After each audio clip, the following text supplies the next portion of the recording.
used to tell him, like, hey, man, whatever you going through in life, your answer ain't in a pill bottle or liquor bottle, man. I used to tell him that. He didn't have to make that choice. But sometimes people got to learn how to stand up for themselves. This chair I'm sitting there alone, I don't wish this on nobody, man. Like, I honestly...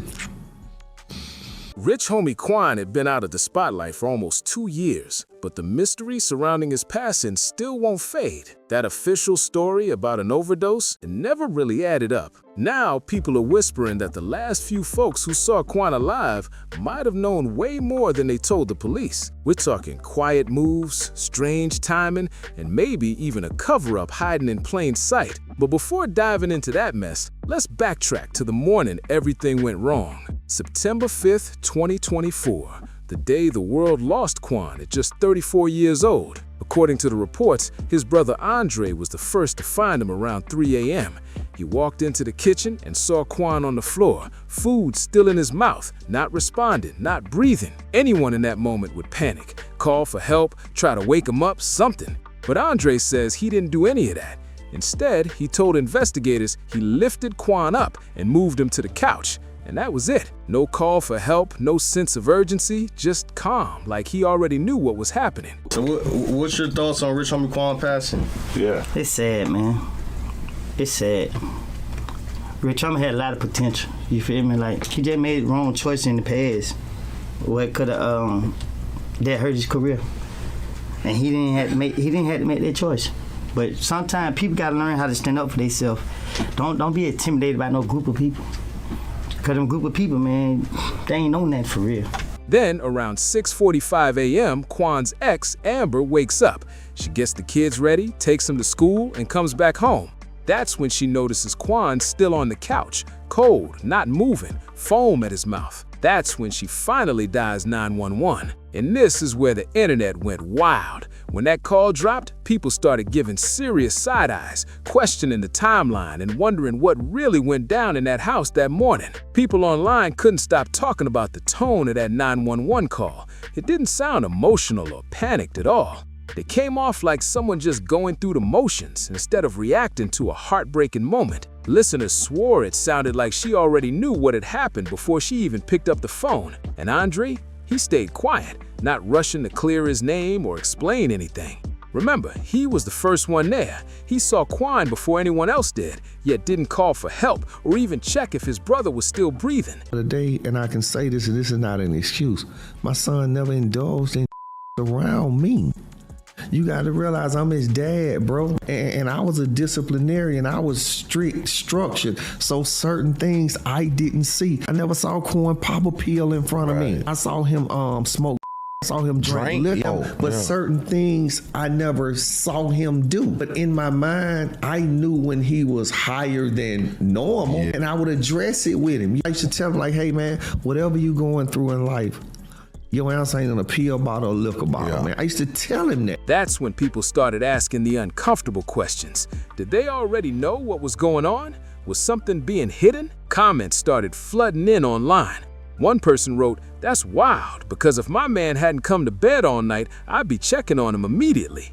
Another said, "She's too calm. This doesn't sound right at all." The more people listened, the stranger it seemed. Then the internet started buzzing with fresh rumors, whispers that Andre and Amber weren't just under the same roof, but maybe had grown a little too close behind Quan's back. People online claimed things didn't look innocent, and after Quan's passing, Andre's actions only added to the talk. Posting in Quan's clothes, dropping laughing emojis, moving like he'd suddenly stepped into a new lifestyle overnight. Some even claimed he was trying to profit off the situation. Sleep on the couch since this morning. Well, he never came to bed last night. Sleep on the couch. I left him on the couch before I took my son to school this morning, put a blanket over him. And now I just checked on him again because he never got up. I don't feel a heartbeat. I don't see him breathing. Allegedly pushing memorial posts for attention and hitting up big-name artists for collaborations days later. People from the streets started saying it didn't look like mourning at all. It looked like someone seeing an open door and walking right through it. Hurricane Chris didn't dance around the situation. While some tried to keep things neutral, he came out swinging. He didn't say he had proof or that he was there, but he made it clear that something about Quan's passing didn't sit right with him. He said it felt off, like someone wasn't being fully honest about what really happened that morning. And when someone from inside the industry speaks up like that, it gives everyone else permission to start asking the same tough questions. That's when the mystery pill story started resurfacing again. At first, the public was told Quan's passing came from an overdose, a mix of strong substances like fentanyl, codeine, promethium, and THC. I envision my son getting older and pulling up, kicking it with me on some grown man shit, bro. You feel me? Yeah. Like I wanted to have them time, man, while I was old and we just kicked it and we talked about what we did.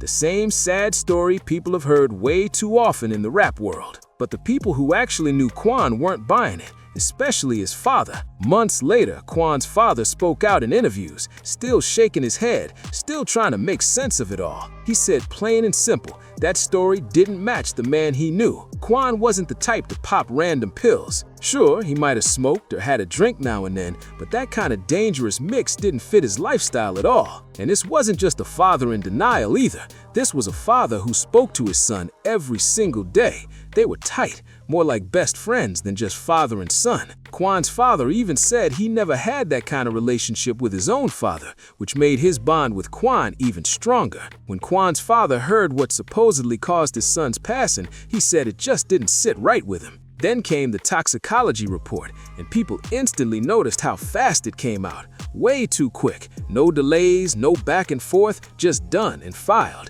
That alone had everyone raising eyebrows, because tests like that usually take time. And so would you say that during that time period, you and Thug were really like close friends, or was it just like a convenient musical relationship and Birdman was really the thing that was keeping y'all together? No, that was my dog. That was my dog.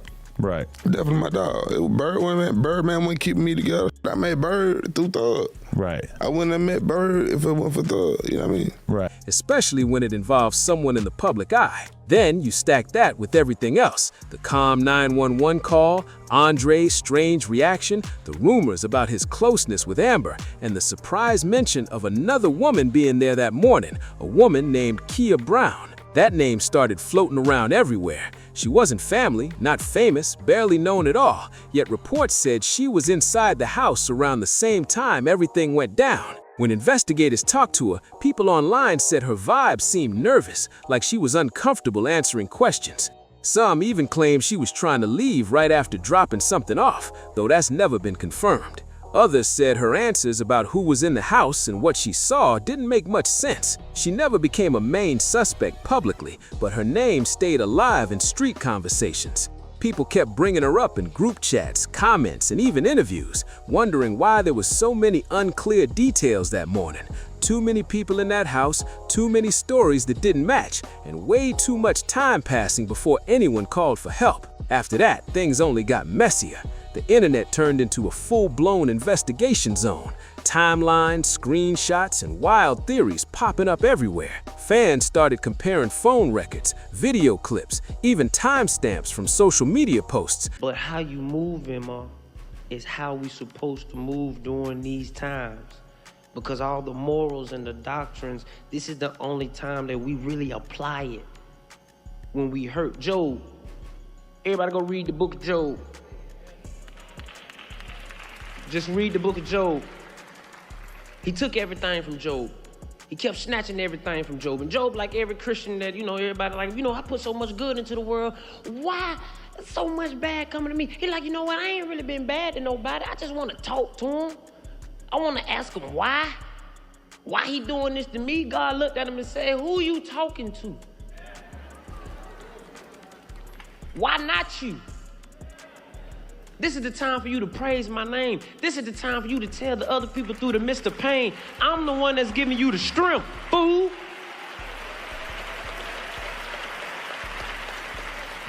So when people think you crazy, Mom, you ain't crazy, you being obedient.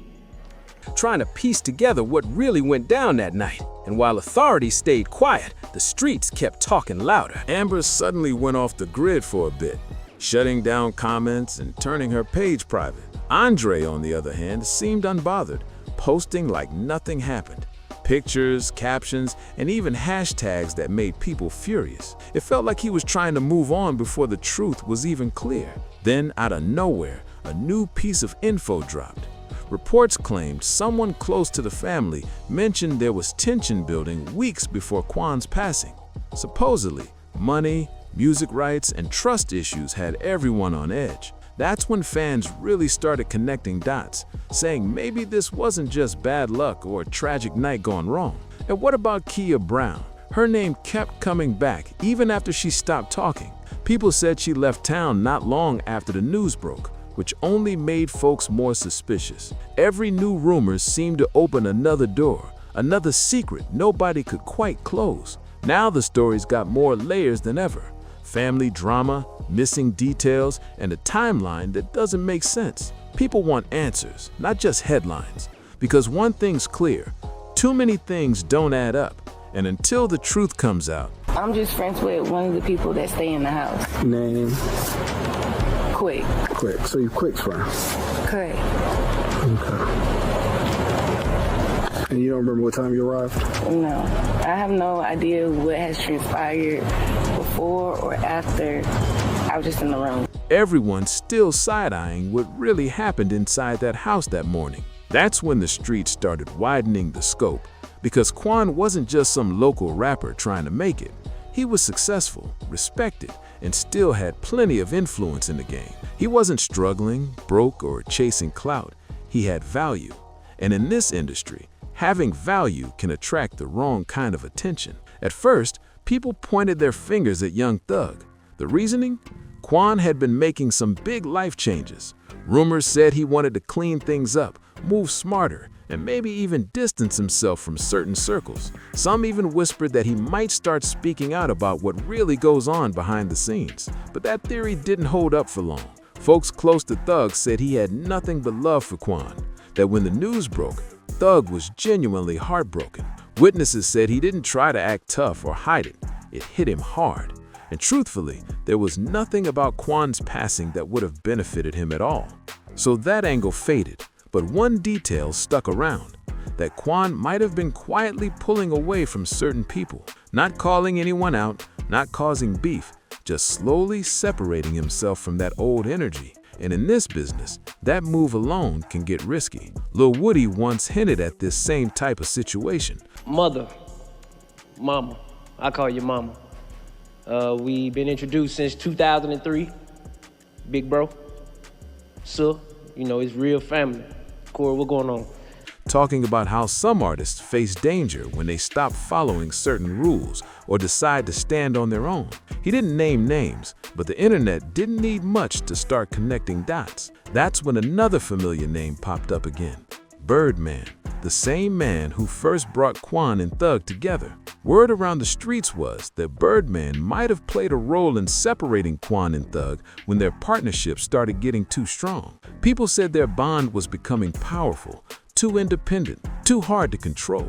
Fans have been saying for years that Birdman doesn't like when artists become bigger than the circle around them, when they start moving on their own terms. Now, nobody's claiming Birdman did anything directly. No one's saying he was physically involved or handled anything illegal. But people online kept pointing out that the industry doesn't always move through obvious actions.